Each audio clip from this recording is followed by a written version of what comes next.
শুক্রবার সকাল 10:30টা। হঠাৎই রাজধানীর উত্তরার 12 নম্বর সেক্টরের 6তলা ভবনটির নিচতলার লাভলিন রেস্তোরাঁয় বিকট শব্দে বিস্ফোরণ। মুহূর্তে আগুনের লেলিহান শিখা আর কালো ধোঁয়ায় আচ্ছন্ন হয়ে যায় পুরো ভবন। খবর পেয়ে ছুটে আসে একে একে ফায়ার সার্ভিসের 12টি ইউনিট।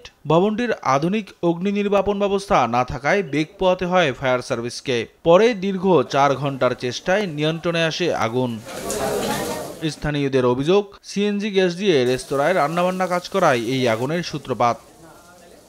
আগুনের সূত্রপাত হয়েছে আপনার নিচ থেকে, রেস্টুরেন্ট থেকে। এখান থেকে শুরু করে একদম ওনারা আবার সাথে সাথে ফায়ার সার্ভিসকে খবর দিয়েছিল। কয়েকটা প্রতিষ্ঠান আছে, জিম, এরপর আবার পার্লার, আরও কয়েকটা আছে, ওই যে উপরে লেখা আছে। তাই এভাবে আর কি আগুনটা ছড়িয়ে গেছে। প্রথম একটা গ্যাস সিলিন্ডার আপনার ব্রাস্ট হয়েছে, হওয়ার 5-6 মিনিট পরে আরো 2টা গ্যাস সিলিন্ডার ব্রাস্ট হয়েছে।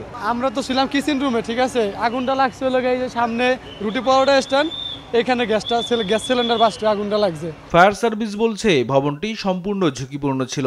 অগ্নি নির্বাপক ব্যবস্থার পাশাপাশি ছিল না কোনো ফায়ার এক্সিট। এ ঘটনায় ভবনটি থেকে 6 জন নারী সহ 7 জনকে জীবিত উদ্ধার করা হয়। আমরা এখন পর্যন্ত যেই 7 জনকে উদ্ধার করেছি তার মধ্যে 6 জন মহিলা এবং তার মধ্যে একজন অন্তঃসত্ত্বা মহিলাও রয়েছেন এবং একজন পুরুষ রয়েছেন। এদিকে অগ্নিকাণ্ডের ঘটনায় আলামত নষ্টের সময় রেস্তোরাঁর এক কর্মচারীকে আটক করেছে পুলিশ।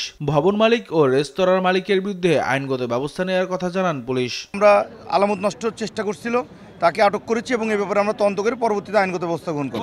ভবনের মালিক শুনেছি সাবেক এমপি সাহেবের আত্মীয়স্বজন।